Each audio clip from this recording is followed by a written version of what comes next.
जी Abdullah, paper हो गए बेटा आपके? जी ये सब हो गए। कैसे रहे बेटा आपके पेपर? पेपर अच्छे हो गए सब। कुछ हैं? अच्छे नहीं हुए, कुछ अच्छे हुए। और सारा के? सारे के झूठना होते हैं। सारा बाजी के नहीं हुए अभी? उसके तो मंथली ऐसे होते हैं।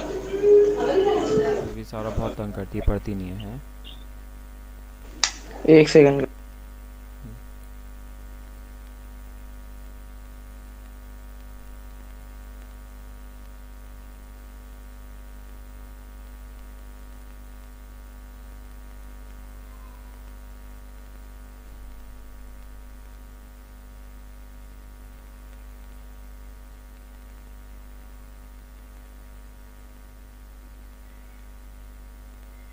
ठीक है फिर।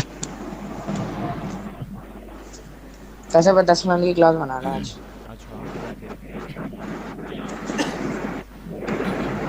तो हमने लास्ट क्लास के अंदर कुछ ये देखा था कि जो हम कंप्लीट कर रहे थे दोबारा से, तो उसके अंदर हम कुछ लेटर्स के बारे में पढ़ रहे थे, ठीक है? आप अभी तैयार हो तो ठीक है। तो हमने बताया था कि लेटर्स तो हमने सारे पढ़ लिए थे, मगर उसके हम आर्टिकुलेटर्स देख रहे थे कि कहाँ से वो प्रोनाउंस होते हैं, कहाँ से वो निकलते हैं, ठीक है?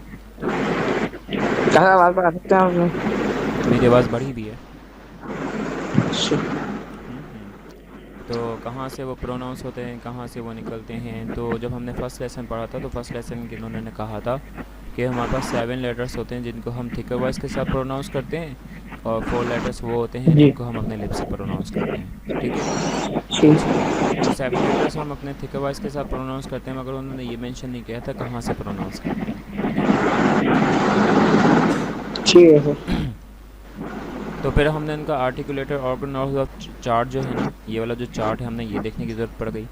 अच्छा भाई, तो हमने ये देखा कि भाई इसमें तो 3 कॉलम है। पहले का कॉलम के अंदर लेटर्स हैं, सेकंड के अंदर कैटेगरी है, और थर्ड के अंदर जो इसका मखरज मतलब आर्टिकुलेटर्स लिखा हुआ है, ठीक। ठीक है? तो अकॉर्डिंग टू द कैटेगरी, अगर हम जो उन लेटर्स के बारे में बात करें जो कि हमारे लिप से प्रोनाउंस होते हैं, तो वो जो लेटर्स होते हैं इनको अकॉर्डिंग टू द कैटेगरी शफवी लेटर्स कहते हैं, क्योंकि शफवी का माना होता है होठ अरबिक के अंदर होते हैं, तो इससे शफविया लेटर्स कहते हैं।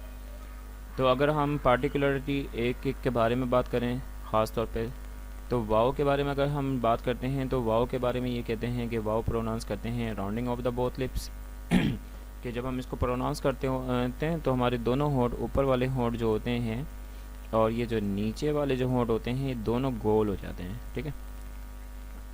ये राउंड होते हैं, गोलाई बन जाती है वाव, वाव प्रोनाउंस करते वक्त। और if you talk about the ठीक है। मीम, अगर हम मीम के बारे में बात करते हैं तो ये कहते हैं कि मीम जो होता है dry part of the both lip, दोनों होठों का जो ड्राई पार्ट होता है उससे जो ऐसा मीम आपकी जो है आवाज बहुत कम प्रोनाउंस आ रही होता है। है। पंखा चल रहा है तो आपकी बेटा आवाज कम पंखा आ बंद रही कर लें। है। जी। अगर पंखा चल रहा है तो पंखा बंद कर लें और अपना जो वॉल्यूम है वो तेज़ कर अच्छा। लें। सारा पंखा बंद करना। हाँ, चेक करो पंखा बंद करके हो। समटाइम्स ये प्रॉब्लम होता है कि पंखा चल रहा होता है तो डिस्कनेक्टिंग भी हो रही होती है और वॉइस भी कम हो जाती है। क्या कहते हो? जी कैसे। अभी सही वॉइस हो गई अच्छा। है मेरी? बेहतर है, बेहतर है। काफ़ी बेहतर हो गई है ना? तो पंखा चलने से ऐसा होता है कि कभी कभी हमारी जो जो डिस्कनेक्ट होना शुरू हो जाता है चीज़ें ना। पंखा चलता है, वो हवा से टकरा रही होती है, हवा सर्कुलेट कर रही होती है, तो उससे क्या होता है माइक से, तो ऐसा लगता है कि हमें कुछ सुनाई नहीं दे रहा, या आवाज़ जो होती है डिस्कनेक्ट हो रही है, आवाज़ बहुत स्लो आ रही है, समटाइम्स ऐसा होता है, ठीक है? जी। मगर पंखा बंद करते हैं तो पंखा बंद करते ही हमें फ़ौरन आप देखोगे एक बिग डिफरेंस देखने को मिला होगा कि मतलब आवाज़ भी तेज़ हो गई होगी, अभी समझ में भी आ रहा होगा। हम्म। अच्छा, तो अभी बात कर रहे हैं मीम के बारे में। तो मीम हमारा होता है dry part of the both, ठीक है? बा, अगर बा नीम। के बारे में बात करते हैं तो बा के बारे में कहते हैं कि बा जो प्रोनाउंस होता है वो wet part of both lips जो होता है उससे प्रोनाउंस होता है, मतलब दोनों होठों के जो तर हिस्से होते हैं उनसे प्रोनाउंस होता है। इसी तरह फ़ा के बारे में अगर बात करते हैं तो फ़ा के बारे में वो कहते हैं कि edge of the upper front teeth, upper front teeth की जो एज होती है, मतलब जो किनारे होते हैं, जब वो वेट पार्ट से टच करते हैं, wet part of the lower lip, lower lip के जो वेट पार्ट होता है से जब टच करते हैं तो फा प्रोनाउंस होता है, फ। फ। ठीक है? अपर फ्रंट टीथ, जो फ्रंट के अपर फ्रंट टीथ होते हैं, जैसे रैबिट के 2 दांत होते हैं आगे से जो निकले होते हैं, इसी तरह हर इंसान के पास भी अपर फ्रंट टीथ 2 दांत होते हैं सामने वाले। उनके जो एजेस होते हैं जब वो हमारे lower part of the weight of the lower lips, weight of the lower lips जो होता है, जो हमारे नीचे वाले जो होंठ होते हैं उनका जो गीला वाला हिस्सा होता है, जब उससे टच होते हैं तो फा प्रोनाउंस होता है। और फा प्रोनाउंस करते वक्त ऐसा सीटी नुमा फा होता है, फा, लाइक दिस।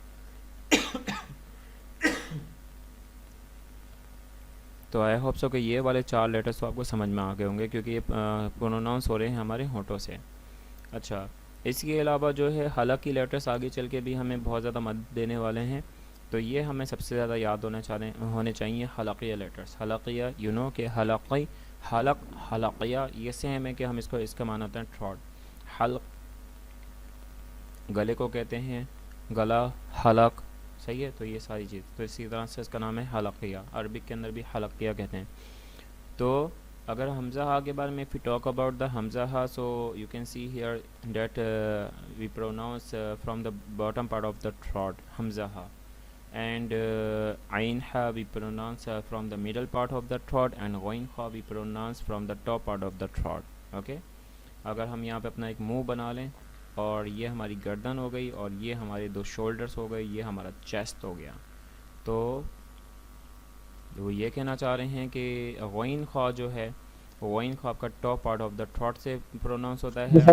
ये सारे गले से हलक हाँ से पड़े जाते हाँ, आइन हा जो होता है वो मिडल पार्ट से होता है, और हमज़ा हा जो होता है बॉटम पार्ट। बॉटम पार्ट कौन सा हो गया, जो हमारी चेस्ट की तरफ है, ठीक है।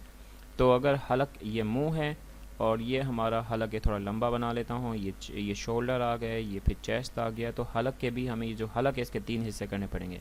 जो मुंह के पास है वो हमारा हो जाएगा टॉप, और जो चेस्ट के पास हो जाएगा वो होगा बॉटम, और जो मिड में होगा वो हमज़ा हा, आइन हा, सॉरी आइन हा इससे प्रोनाउंस होगा। तो हमारी जो हलक होती है, जो गर्दन होती है, हलक कह लो या गला कह लो, उसके भी 3 पार्ट करो, तो इससे हमें ये 6 लेटर प्रोनाउंस कर सकते हैं। Then we talk about the कॉफ एंड कॉफ, वेरी सिंपल। वो कहते हैं लहाविया लेटर्स कहलाते हैं, because in these 2 letters we pronounce from the root of the tongue, we use 2 root of the tongue and the soft palate, मतलब वही तालू। अगर हम जो ज़बान की जड़ है हैं। उसको हम सॉफ्ट पैलेट के साथ जब टच करते हैं तो कॉफ मोटे वाला प्रोनाउंस करते हैं, और वही same root of the tongue, और जब हार्ट पैलेट से जब ये टच होता है तो हम इससे बारीक वाला जो कैफ होता है वो प्रोनाउंस होता है। तो it's very quite easy to understand and simple, and that we pronounce cough and calf. During the recitation we must focus on the letters of the articulators. ठीक है सर। ठीक है जी। तो इसी तरह से अगर ये वाला देख लेते हैं, इसका भी बहुत मज़ेदार है ना, ता, दाल, तो ये these 3 letters we pronounce tip of the tongue and the root of the upper front teeth।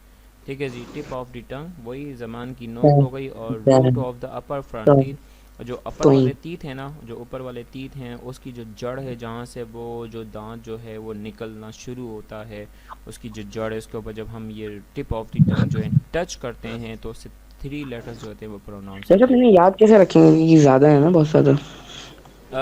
ये देखो इस लाइक अ लेक्चर, ठीक है। अब मैनी स्टूडेंट्स होते हैं, उनका ये सवाल हो सकता है कि कारी साहब हम इसे याद कैसे रखें, कारी साहब इनसे हम तो भूल जाएंगे, कारी साहब पढ़ लिया ना एक दफ़ा, कारी साहब बस हो गया, तब बस कर देना। तो ये बहुत अच्छा सवाल है आपका, इसको यार ये याद रखने वाली चीज़ नहीं है, जैसा प्रैक्टिस, आप इसको प्रैक्टिस करते रहो, ठीक है। और ये जो मैं आपको बता रहा हूँ ना, इसको एज अ लेक्चर लो बस, डेट्स इट, ठीक है। समझ में आ रही है बात? ठीक है। मगर इसको एज अ लेक्चर लो, इसको याद मत करो। देखो याद जो चीज़ करते हैं ना वो भूल जाते हैं। देखो कुरान, दुनिया में ना सिर्फ एक किताब है जिसे हम याद कर सकते हैं, वो कुरान पाक। उसके अलावा दुनिया की कोई सी भी बुक उठा लो, वो तुम याद नहीं कर सकते, उसको मेमोराइज नहीं कर सकते। समझ में आ रही है बात? जी। देखो यार, जब आप स्कूल में होते हो ना तो टीचर आपको क्या कहता है, यार कॉन्सेप्ट क्लियर कर लो बेटा, कॉन्सेप्ट क्लियर कर लो। जैसे मैथ है, मैथ के अंदर हम रट्टा नहीं मार सकते, मार सकते हैं रट्टा मैथ के अंदर, कभी भी मैथमेटिक के अंदर हम रट्टा नहीं मार सकते। टीचर क्या कहते हैं, यार देखो कॉन्सेप्ट क्लियर करो ना यार।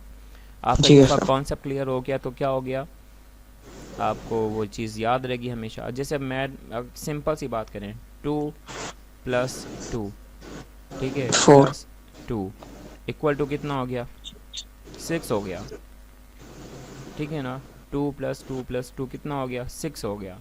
अब ये याद करने वाली चीज़ नहीं है कि 2+2+2 जो होता है वो 6 होता है। मैम क्या कहती है, मैम कहती है बेटा कॉन्सेप्ट ले, 2 में 2 जमा करो बेटा, 4 हो गए, 4 + 2 जमा करो तो कितने हो जाएंगे, 6 हो जाएंगे। फिर रहेंगे तो हाँ हमारा सर। मैम या टीचर यही होता है, वो कहते हैं बेटा कॉन्सेप्ट क्लियर कर लो। तो मैं आपसे ये कहूँगा कि आप बस कॉन्सेप्ट क्लियर कर लो, ठीक है, और प्रैक्टिस पे ठीक। फोकस करो। ड्यूरिंग द ठीक है सर। रिसिटेशन आपकी प्रैक्टिस अच्छी होनी चाहिए, ठीक है। आप बस इस फोकस कर लो कि अच्छा हाँ ता दाल तो जो है टिप ऑफ द टंग, जो ज़बान की जो नोक होती है, जब हम ऊपर वाले जो अपर फ्रंट टीथ होते हैं उससे जब हम अपनी tip of the tongue touch करते हैं तो उससे हमारे 3 लेटर्स जो होते हैं वो प्रोनाउंस होते हैं। Got it. Got it got it. तो हम इसको मेमोराइज़ नहीं कर सकते। अगर मेमोराइज़ करना है तो आप ऐसे ही 2-3 दफ़ा रट्टे मारो, आपको मेमोराइज़ हो जाएगा थोड़े टाइम के लिए, फिर आप भूल जाओगे। मगर कॉन्सेप्ट क्लियर कर लोगे तो उससे ये होगा कि आपको हमेशा याद रहेंगे, ठीक है। और हाँ, ठीक है सर। प्रैक्टिस प्रैक्टिस पे फोकस करना। जैसे सपोज़ करें ना यहाँ पे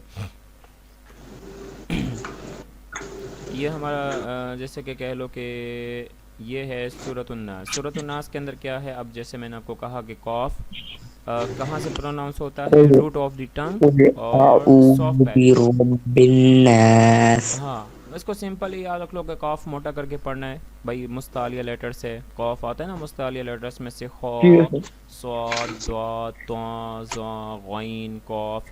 तो कॉफ को तो वैसे ही मोटा करके पढ़ना है, ठीक है। ठीक तो है। कुल अऊज़ु बिरब्बिन कैसे? नास, लाइक दिस। जी बोलें। मेरा ना ऐसे एक क्वेश्चन था, जैसे जुमे की नमाज हम पढ़ते हैं तो हाँ, उसमें जैसे एक तो हम जो मौलवी साहब होते हैं अगर वो जैसे दूसरी जो सूरत पढ़े तो हमें वो याद ना हो तो हम उसमें वही वाली सूरत सुन लें या कोई दूसरी अपनी पढ़ लें। फिर से पूछें सवाल ये।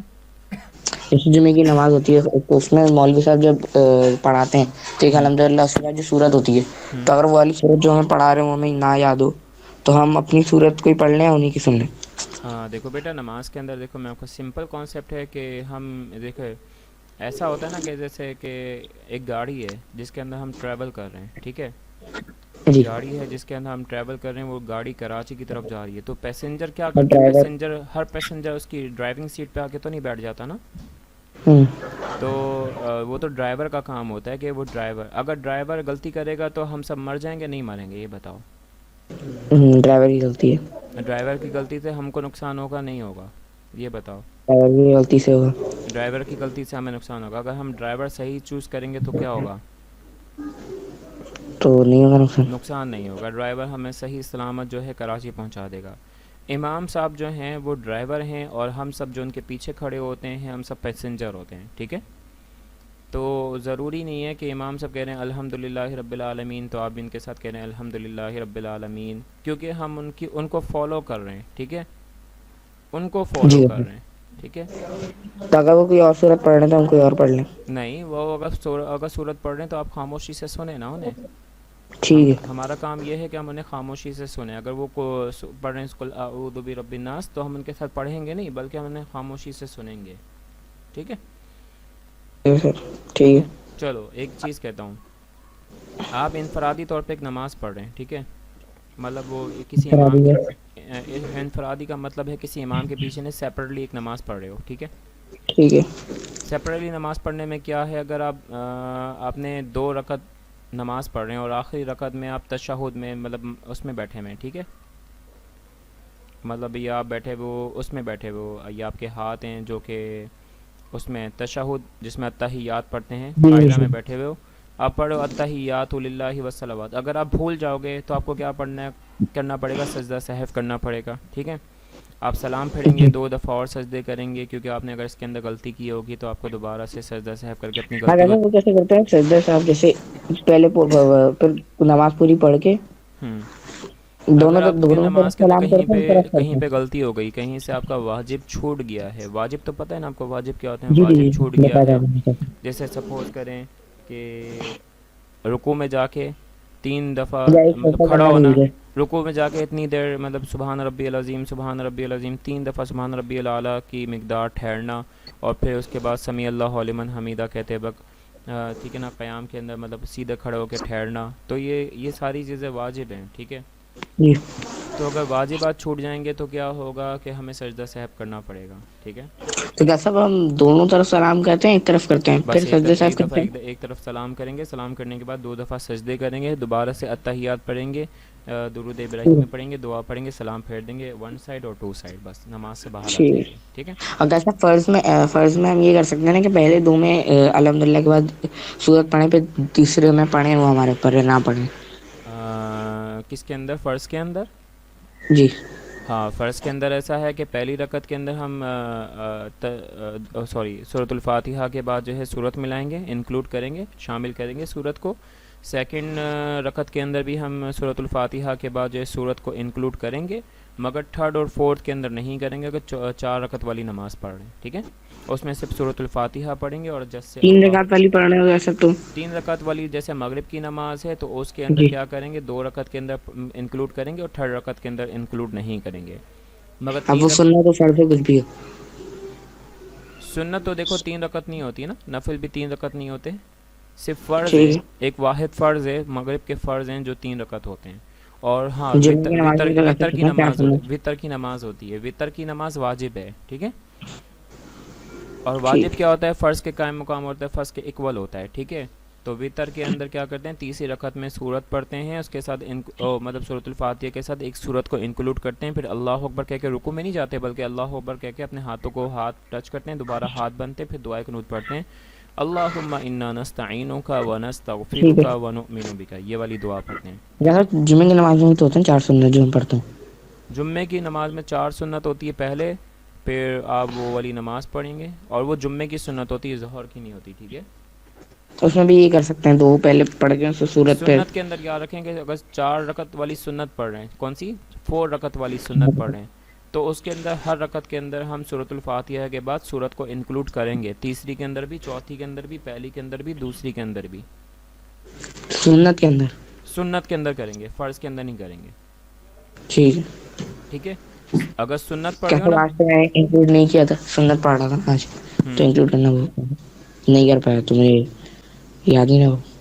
अगर याद नहीं रहा बेटा वो सुन्नत, फिर आपको अपनी गलती अगर सही करनी थी तो एक दफ़ा सलाम फेरते, फिर दो नहीं दफ़ा नहीं, याद नहीं, मतलब मुझे लगा कि दो तीसरे चौथे में नहीं पढ़ता, तो मैंने नहीं पढ़ी वो।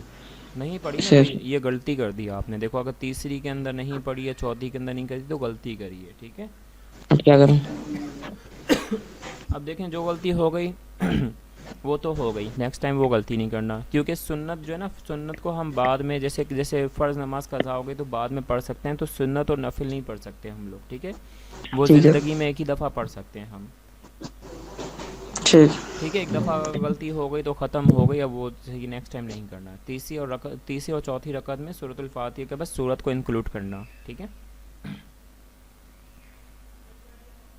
समझ में आई बात बेटा?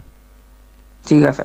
चलो, सारा बाजी हैं, आका से सारा खाना खा रही है। जल्दी से बुला, खाना खाते ही फ़ौरन बुला लेना, मैं वेट कर रहा हूँ उनका। ठीक है सर। ओके ठीक बेटा, है। अल्लाह हाफिज़। अल्लाह हाफिज़।